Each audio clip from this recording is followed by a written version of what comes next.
Makailang ulit ko pong patatawarin ang kapatid kong paulit-ulit na nagkakasala. Makapito po ba? Akala ni Pedro ay nagiging very generous na siya. No? Akala ni Pedro nagmamagaling na siya. Kasi 7 times ang kanyang sinabi. No? Kasi ang turo sa kanila sa batas ni Moises, 3. 3 times. Pero sa kanya, sabi niya, 7 times po ba?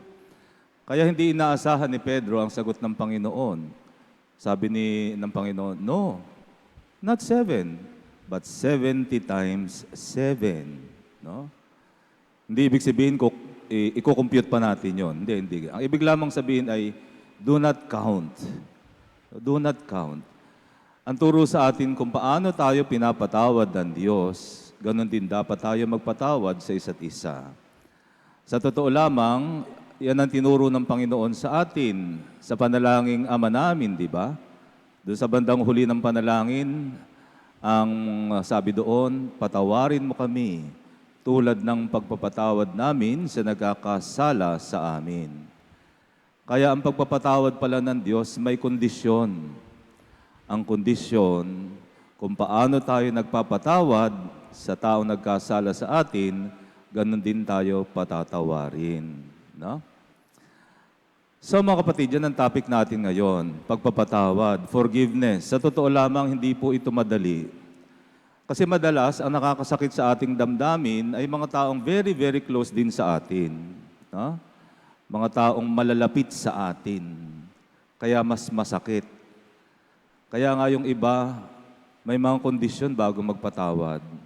Gaya ng hanggang nararamdaman ko pa ang sakit na ginawa mo sa akin, hindi kita mapapatawad. No? Alam niyo mga kapatid, ang sakit na emotional pain or hurt, kung nais natin niyang gumaling, ang kondisyon, magpatawad ka muna. Pag nagpatawad ka, saka lamang magsisimulang maghilom ang sugat sa iyong puso. At ang pagpapatawad, forgiveness is an act of the will.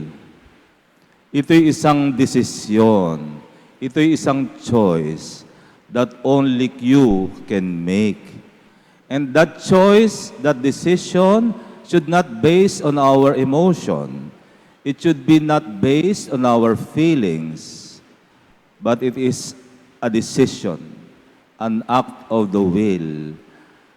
I would like to forgive. No matter how painful it is, I choose to forgive. So it is an act of the will. Should not be based on feelings or emotion. Okay?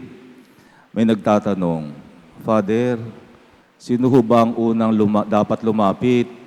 Ako ho bang nasaktan o yung taong nagkasala? Sabi ko, alam mo, pag hihintayin mong lumapit sa yung taong nagkasala, malamang hindi yung lalapit kasi iniisip niya, hindi naman siya nagkasala sa iyo. Iniisip naman niya na hindi naman mali yung ginawa niya sa iyo. Maaring ganun iniisip niya. O paano lalapit yun? Diba? So kung hinihintay natin na lumapit bago tayo magpatawad, baka hindi mangyari yun. Kaya nga, sa totoo lamang, tayo bilang mga Kristiyano, inuutusan tayong magpatawad without any condition. No? Do it for yourself. Alam niyo po mga kapatid, pag tayo ay nananatili sa galit, it is like an emotional burden. You're not free. Para ka palaging may pasan-pasang isang malaking bato sa iyong balikat. At sa totoo lang, pag galit ka, iniiwasan mo yung taong kinagagalitan mo, di ba? Hindi mo kinakausap, nilalayuan mo, iniiwas mo ang mga insidente na magkikita kayo. Kaya dito sa parokya, kapag may kagalit, hindi na umaatin ng meeting. Hindi na dumadalo sa mga gawain ng simbahan. Kasi meron taong may isang tao siyang kagalit. Dahil lamang doon sa isang taong kagalit, hindi na siya malaya. Nagtatago na siya. Kaya nga pag may kagalit tayo, we are not free. Samantala yung kagalit natin, okay lang sa Kanya. He does not care. Samantalang ikaw you are suffering in pain. Di ba? Sinong lugi? Ikaw. ikaw ang lugi. Kaya nga po mga kapatid, forgiving a person, you do it for your own sake because it will set you free. No? That's the very reason. And batay sa mga scientific findings, pag ikaw ay nagkikimkim ng galit, may mga negative toxins daw yan na lumalabas sa katawan natin, na sumisira sa ating puso, nagpapataas sa ating BP. O sino nagkakasakit? Ikaw. Sinong lugi? Ikaw. Kaya nga po mga kapatid, the choice, the decision to forgive is for your own sake, for your own good. Kahit na hindi humingi ng tawad sa iyong kaaway mo, do it for yourself. Set your spirit free. Okay? So, ganun. So, mga kapatid, ang pagpapatawad ay talagang madalas hindi nga madali. But, magagawa natin yon kung hihingi tayo ng biyaya. Sabi nga, to err is human, to forgive is divine. Ang magkasala ay likas sa atin bilang tao. Subalit ang pagpapatawad ay gawaing makadiyos. Kailangang hingin natin ang biyaya ng Diyos. For example, meron kang isang very close friend na nakasakit sa iyong damdamin. Sobra ka nasaktan. Pero gusto mong magpatawad, kaya lang nahihirapan ka. So what should you do? Pray. Sabihin mo ka, Lord, Lord, teach me to forgive this person. Teach me to forgive this person. Gabi-gabi, every time you pray that. Unti-unti mararamdaman mo, naghihilom ang sugat sa iyong puso. Tandaan natin mga kapatid, walang sugat na gumaling ng overnight. It takes time for a wound to heal. But always believe, especially emotional pain or hurt or wound, no, time and prayer and silence will heal all wounds. No? Bigyan lamang natin ng pagkakataon mag-heal. Especially if there is a desire, especially if you're asking the Lord for the grace to forgive, no, that will definitely be healed. Paano ba masasabi na naghilom na ang sugat sa iyong puso? Kapag kaya mo na itong ikwento ng wala ka nang nararamdamang pain. So sabi ng iba, Father, paano ba yung to forgive is to forget? Paano ba yun? To forgive is to forget. Posible ba yun, Father? Sa totoo lamang, madalas ang nakakasakit sa atin ay yung mga very, very strong events or very, very strong emotion like sobrang saya, yan, tatandaan natin yan. Sobrang lungkot, o kaya ay sobrang sakit. Yan ang mga natatandaan natin, ano? At mahirap nating makalimutan yan unless magkaroon ka ng amnesia. Kasi lahat na nangyayari sa atin, nagiging bahagi na ng ating human history, ng ating personal history. Bahagi na yan eh. Mahihirapan ka nang makalimutan yan. Pero, magagawa nating makalimutan yung pain. Yung kaya mo na siyang ikwento na natatawa ka na, kasi napagdaanan mo na eh, naghilom na eh. Kaya mo na ikwento ng natatawa ka na. Kasi naging lesson na yun sa'yo. And you grow from that pain and experience. Naging mas malakas ka na, naging wiser ka na, alam mo na ang gagawin mo in case mangyayari ulit yun sa'yo, alam mo na, so you became wiser. You became a better person because of that painful experience. Yon. You do not forget, but you do not forget the event, but you can forget the pain. No, the pain. Okay? So bigyan natin ng mukha itong pagpapatawad na ito. Na-share ko na ito sa inyo, pero for the sake of those who were not there during the time na na-share ko ito, isa ay si Pope John Paul. Siya ang isang konkretong halimbawa ng nagpatawad. Taong 1981, kung kayo ay naduna nung 81 na yon, there was an assassin who shot John Paul II while he was going around greeting people dun sa Vatican. No? At he almost died. No? Pero hindi pa niya oras, kaya he survived that assassination attempt.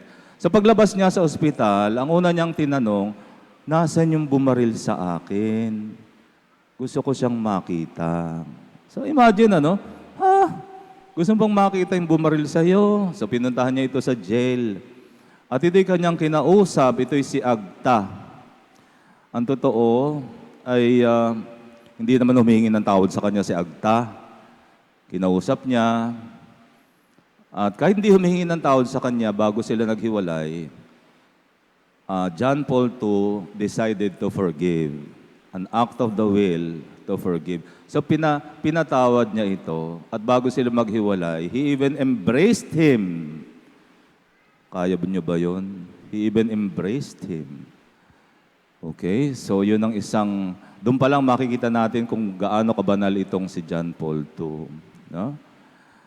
Alam niyo mga kapatid, yung pagpapatawad, merong pinaguhugutan yan eh. Sabi nga, you cannot give what you do not have. Saan mo ba hinuhugot yung pagpapatawad? Mula sa pag-ibig na nasa iyong puso. No? The more you have love in your heart, the more it will be easy for you to forgive. Because forgiveness is an act of love. Without love in your heart, it will be very difficult for you to forgive. Only a person with so much love in his heart can find it easy to forgive. Maaaring sinasabi nyo, ay Father, yun namang example nyo ay santo. Magbigay ka naman ng isang someone whom we can relate. O sige, magbibigay ako ng kilala ninyo. Naikwento ko na rin ito sa inyo eh. O sige, si Cherry Pie Picache. I'm sure you can relate with her, no?